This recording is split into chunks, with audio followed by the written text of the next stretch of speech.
Hey guys, this is Captain Fruit reporting for duty for the top and bottom comics of the week, and this is for the week of June 14th, 2022.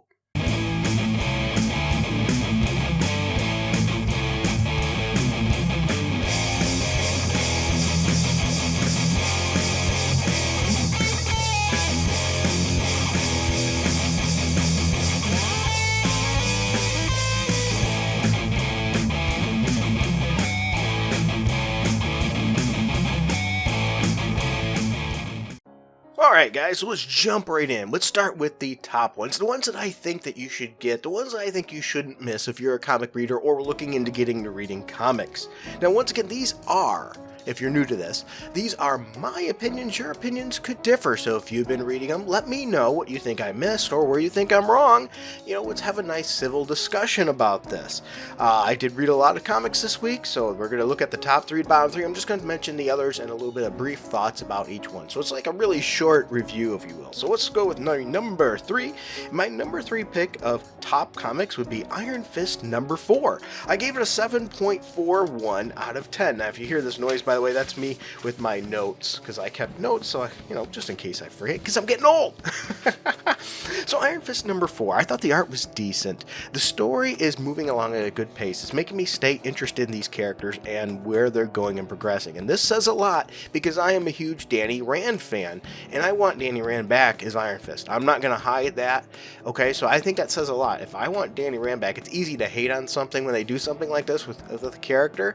But I'm still having hope that Danny's going to become Iron Fist again, and this character maybe will be his own thing. That's my hope. But we get a little bit of Danny and Luke in this issue again, which we didn't have in issue number 3, which made me a little sad. But this one we got a little bit in there again, and we're going to probably see them more for sure next issue. It's a pretty good story, and it does make me want to read the next, and I don't think you can go wrong either. If you haven't been reading this Iron Fist series, because maybe you're like me, you're like, if it ain't Danny, I don't want to read it. But I gave it a chance anyway, and it's been impressing me. I think you should give it a shot. You're only at issue 4, so why not jump in there and get it now?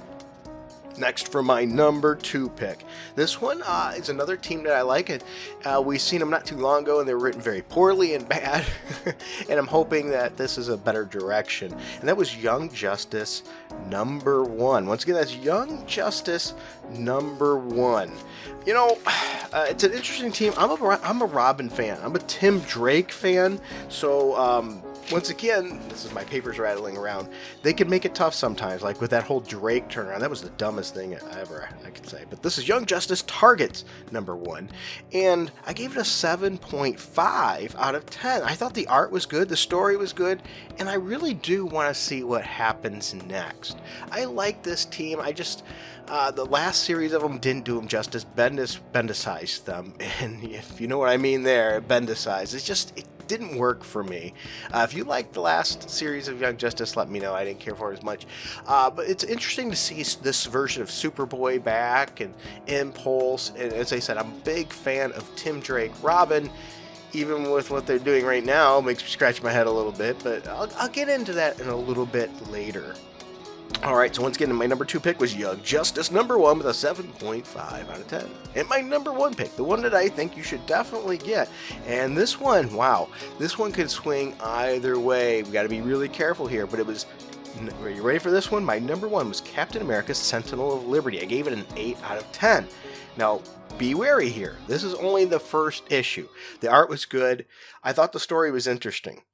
But please listen, Marvel. Stop deconstructing Steve Rogers. We've destructed him for over a decade now of bashing Steve and bringing him down. We need to build up the character, and that's why I have a little bit of minor hope here, okay? Because here's the thing.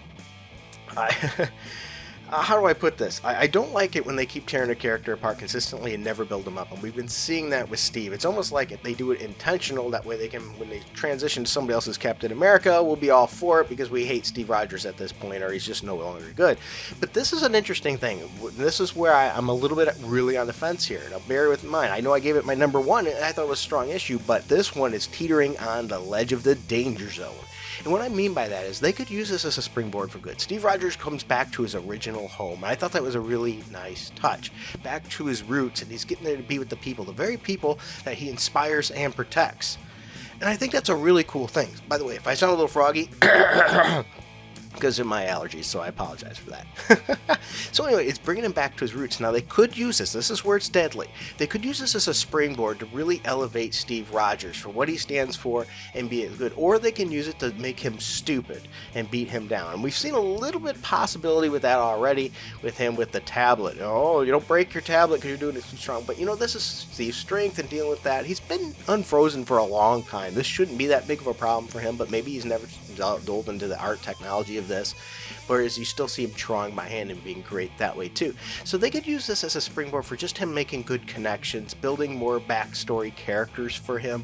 That way they can utilize a strong cast of characters, which if you look, Steve Rogers has some pretty good characters, but he's never really had much of regular kind of people characters in his series that really help him. I mean, he's had a few here or there, don't get me wrong, but he's never had some really, really strong ones for a long period of time. So it might be nice to see. So will they do it right? Sadly to say, I don't really trust Marvel on doing this right. I have a bad feeling it's going to go wrong, but the first issue started good. Alright, so now let's dump into the ones that, well, are the bottom three. Now, just so you know, bottom three doesn't always mean terrible, because I try to read comics with the hope that they're going to be good, but sometimes they are just terrible. So my number 3 at the bottom was Batgirl's number 7 with a 7.1 out of 10.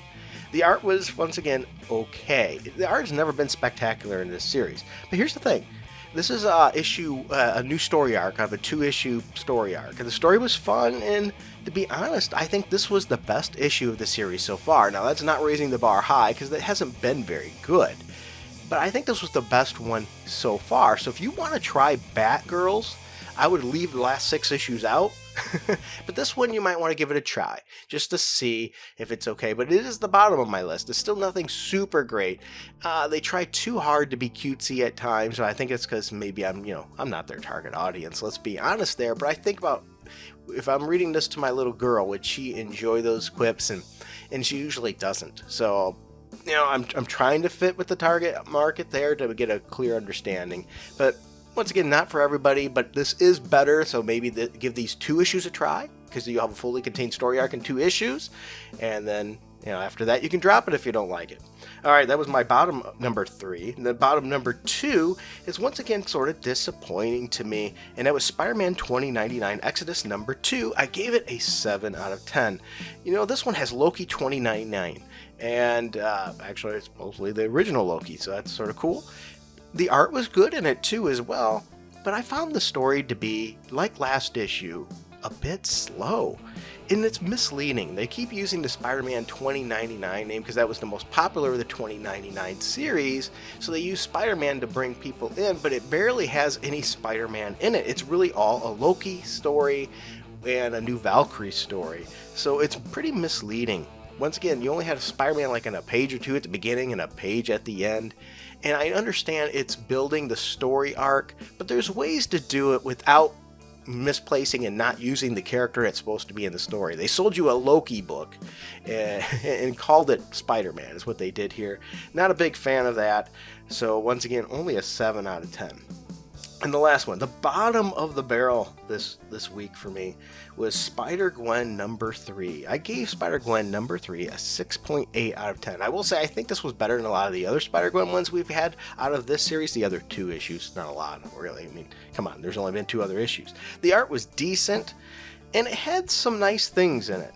But, once again, I just don't understand. It's sort of, they keep trying too hard. I understand they like to, I'm getting sick of this multiverse thing constantly too. They are loving beating us to the end. There are a zillion different types of this character.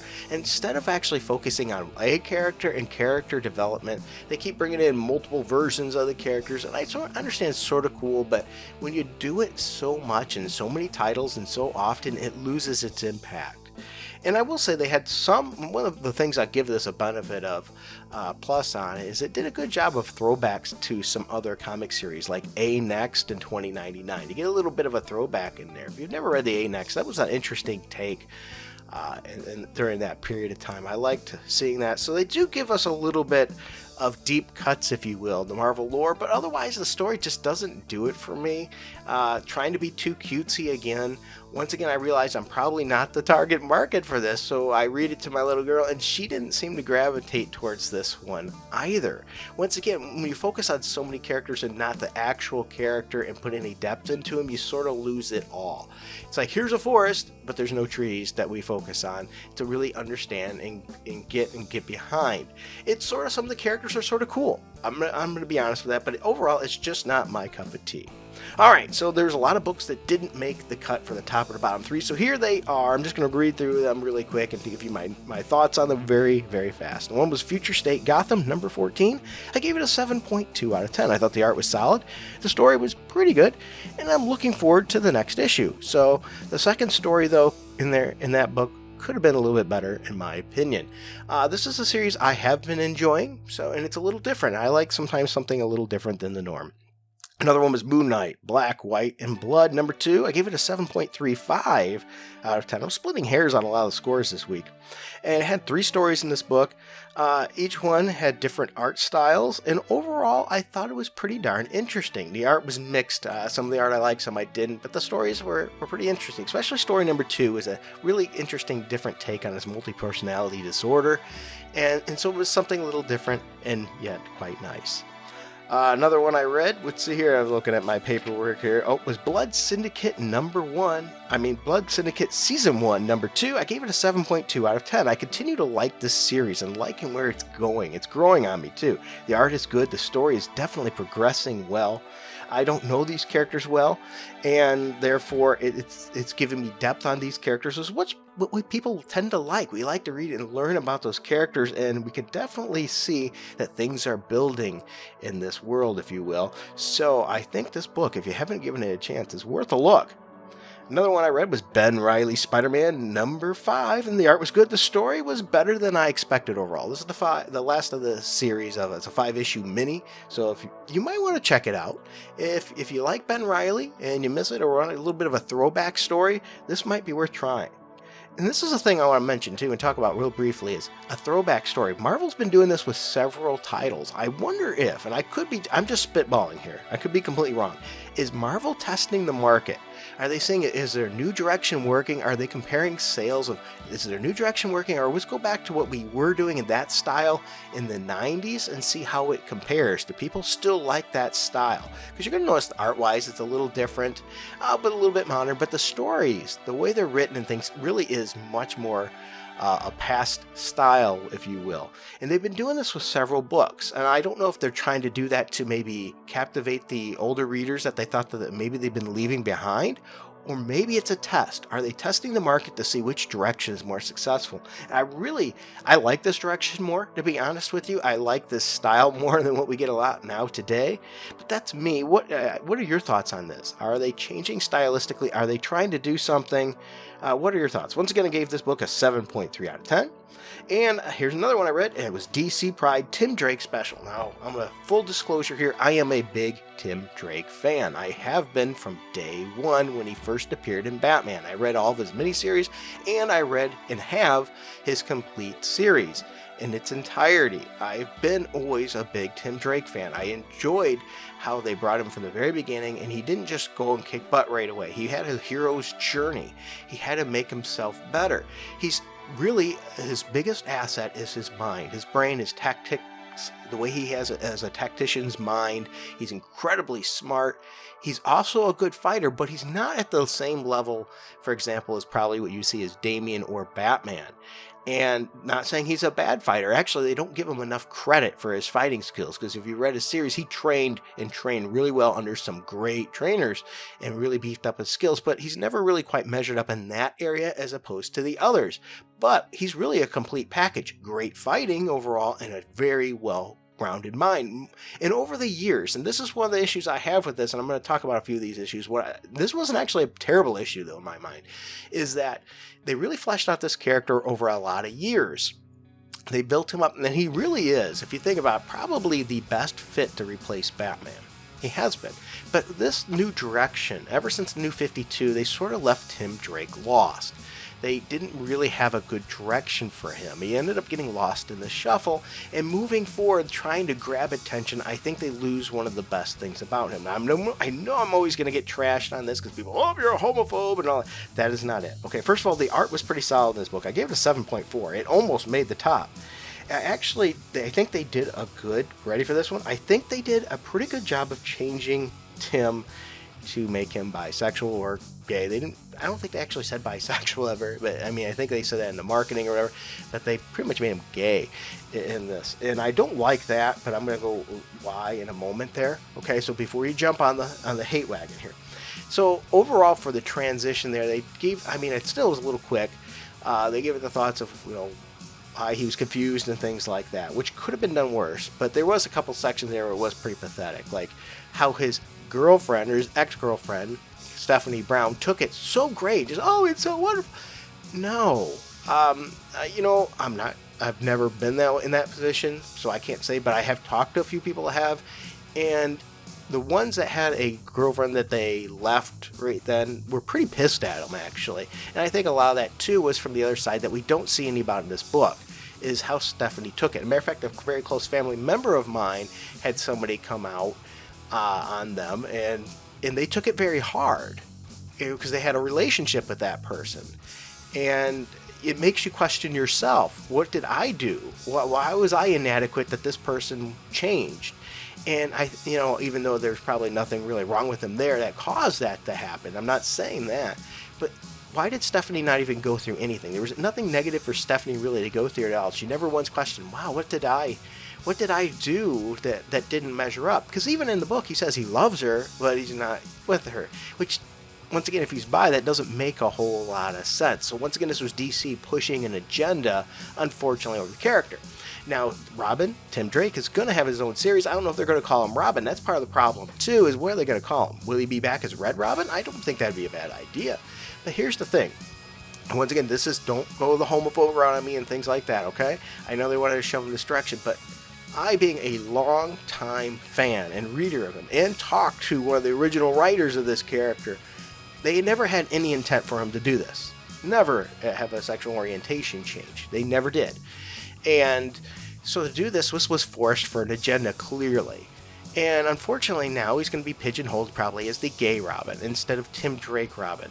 And once again, that's a terrible thing. And I'm afraid of that in his ongoing series. It's going to be less about him and his detective skills and his wonderful mind, his ability, and more about him just being gay. They got to quit focusing on sexual orientation in the book. They need to focus on the character. People are much more than just their sexual orientation, but these comic books tend to beat you over the head with it. Quit focusing on that. Have it just be part of it. Because the ultimate for me would have been a book with Tim Drake in it and continuing to explore the relationship with him and Stephanie Brown. Because him and Stephanie Brown have a wonderful relationship. It's actually one of the longest relationships you can see in comics, and it's probably one of the best done. If you haven't read the Robin runs all the way from his miniseries to his regular series, him and Stephanie Brown have an amazing, terrific relationship. So this really did it dirty. It was another opportunity to show a positive relationship in comics, but they threw it away to get shock value. And that makes me sad because I like the Tim Drake character and I want to see him be successful, but I fear his new series will be lucky to even make it 12 issues, because when they tend to do stuff like this and they focus on, instead of the character as a whole, they focus on just their sexual orientation, people usually check out. We don't want to see that. I'm not saying we don't want to see any of his relationship, but it shouldn't be the only focus on the character. We should see a good villain, a good foil to him, something to make him step up and bring up his game, show his detective side, show what makes him special and how he's a tactician and how he approaches things differently than Nightwing and anybody else in the DC universe. What makes this character special? And I want to see that again, but I'm afraid that we just won't, sadly. Alright, well, those are the other comics I read. I know I went soapboxed a lot on this one, but it was my thoughts. What are your thoughts on this? Any of these comics that you think I was wrong about, or ones that I should continue to read, or ones I missed and should read? I know I can't read everything, okay? There's only so much time and so many dollars in a day. Alright, well, thank you for watching. And by the way, thank these people right here. Without them, this channel would not be possible. Like, subscribe, hit that share button, too, if you don't mind. Please comment. It really does help the channel. I would greatly appreciate it. And until next time, keep it frugal.